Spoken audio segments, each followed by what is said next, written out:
Pour discuter donc de la valeur de cette nouvelle stratégie qui a été lancée par le président, en particulier cette rénovation, aussi ce développement dans le secteur industriel, ces objectifs, nous avons le plaisir d'avoir au bout du fil docteur Ahmed Lissi Nassef, qui est spécialiste dans les relations internationales. Bonjour docteur, merci de de nous accorder cette interview ce matin.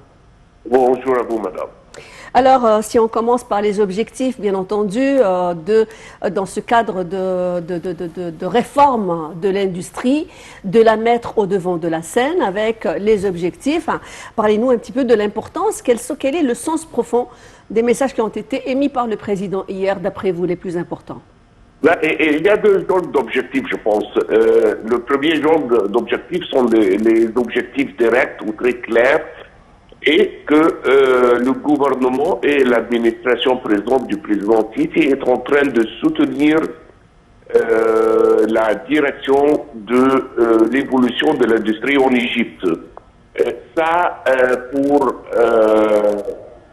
d'une direction, ça va aider créer des emplois pour pas mal des Égyptiens, et on est en train de faire une croissance énorme, presque 2,5 millions par an.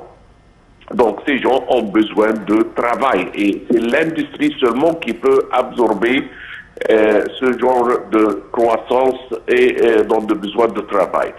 De l'autre côté, peut-être qu'on a appris deux leçons directes, un peu dures, mais l'idée c'est d'apprendre.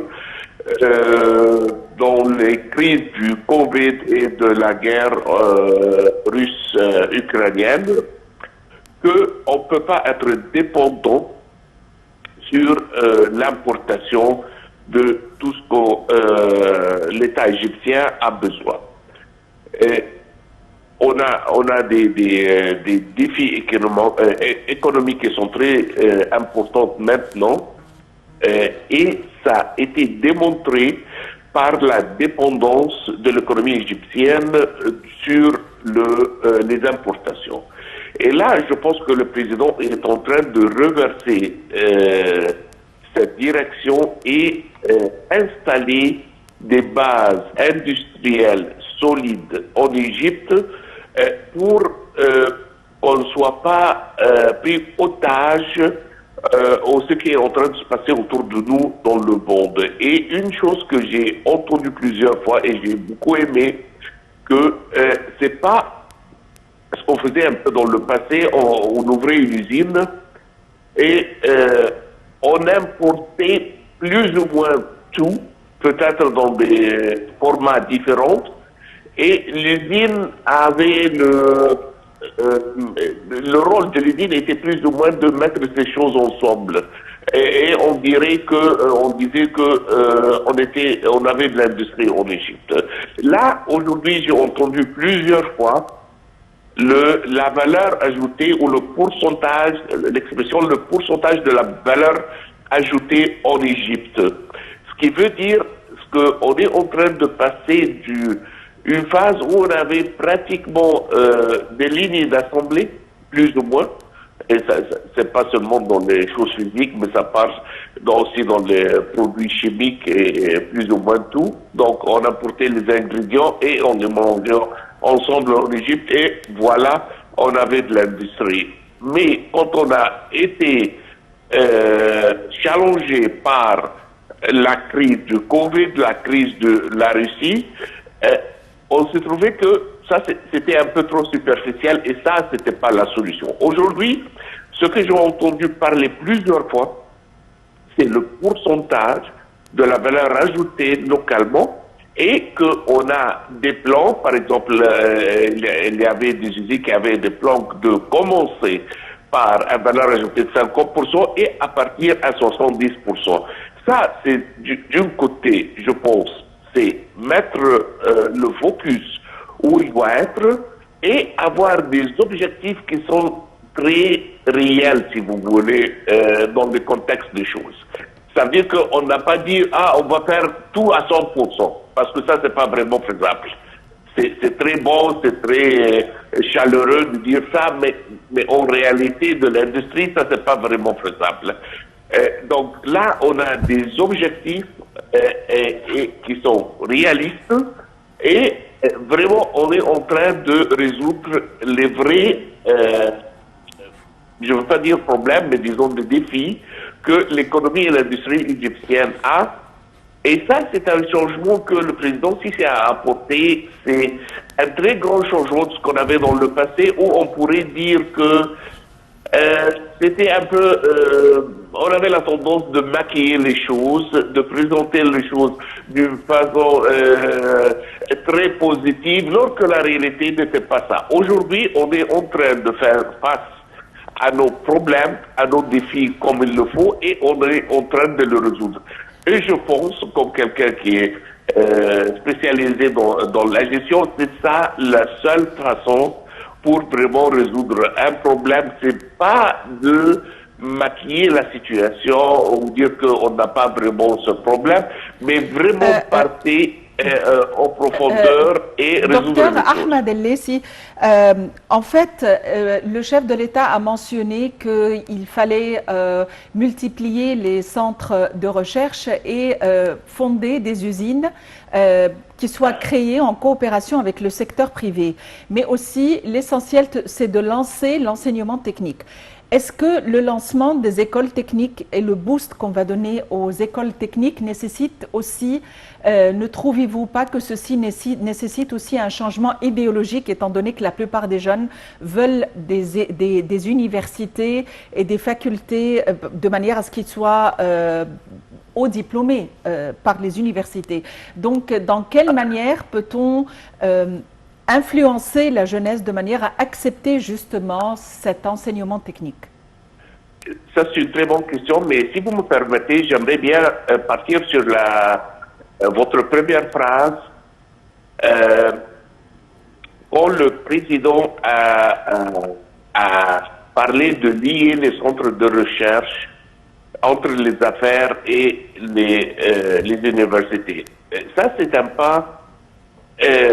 peut-être que ça peut passer par les gens qui ne sont pas spécialisés dans ce genre de domaine, mais c'est quelque chose d'une importance énorme. Pourquoi? Aujourd'hui, on a des dizaines ou même peut-être quelques centaines de centres de recherche. Mais vraiment, avec tous mes respects et avec tous mes respects pour les efforts et le savoir-faire et le niveau scientifique de ces centres sont en train de travailler un peu en isolation, ou plus ou moins c'est quelque chose un peu comme on peut dire, c'est un peu philosophique, c'est un peu académique. Ils ne sont pas en train de travailler sur des projets nécessairement qui ont des valeurs sur le marché, des vraies valeurs économiques. Et là, avec ce que le président est en train de faire, il est en train de lier les centres ou l'énergie de développement que l'Égypte possède, et c'est une énergie assez importante, avec les besoins économiques. Et ça, c'est un atout stratégique énorme. Parce que dans le passé, et si on regarde tous les grands multinationales, je ne vais pas les nommer, mais ils dépensent des milliards d'euros ou de dollars par année sur leur centre de recherche, et c'est très souvent qu'ils utilisent le centre de recherche qui existe déjà dans des universités ou dans des institutions scientifiques. Pourquoi? Pour développer quelque chose que, avec leur compréhension du marché et de besoins du marché, ils utilisent et mobilisent ces centres de recherche pour qu'ils produisent et développent quelque chose qui a de valeur. La chose que on a raté en Égypte. Oui, docteur Nassef, ce point a été donc, merci de l'avoir clarifié. D'autres concepts a aussi à présenter au grand public un concept qui a été présenté déjà par le président Fattah al-Sisi durant son mot de circonstance hier, qui était cette question de licence d'or. C'est une question d'outils pour pouvoir, je veux dire, redynamiser cette question d'investissement et la faciliter. L'objectif des 100 millions de dollars qui donnerait donc à l'investisseur cette possibilité d'avoir cette licence d'or. Le président avait parlé déjà de 2 licences qui ont été délivrées. Parlez-nous un petit peu de ce concept, de son importance et de son impact sur justement la promotion de l'économie égyptienne. Deux seuls mots à dire ici. Vouloir, c'est pouvoir. OK? Si le gouvernement ou la bureaucratie, et je parle ici de termes général, pas du terme négatif, égyptienne, a la volonté de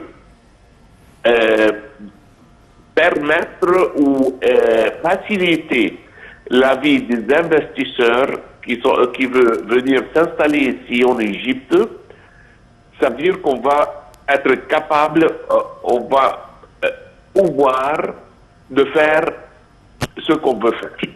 Mais si on n'a pas ce genre de volonté, ça ne va pas se passer. Malheureusement, l'Égypte est classifiée. Il y a un indice mondial qui sort du Banque mondiale chaque année. Il s'appelle Ease of Doing Business, ou disons la facilité de faire des affaires dans ce pays. Maintenant, malheureusement, l'Égypte n'est pas classée dans une position très attractive sur cet indice.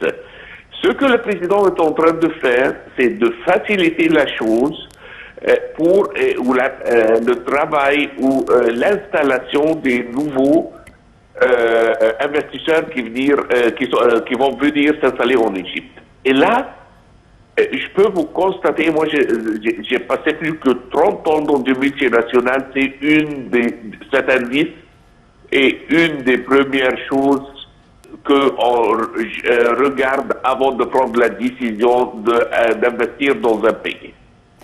Si on trouve que le pays, ou si on a un choix final entre 2 pays pour s'y installer, et si on trouve que l'indice est beaucoup plus favorable pour une autre que l'autre, on va sur où il est plus facile. OK? Et donc là, le président, avec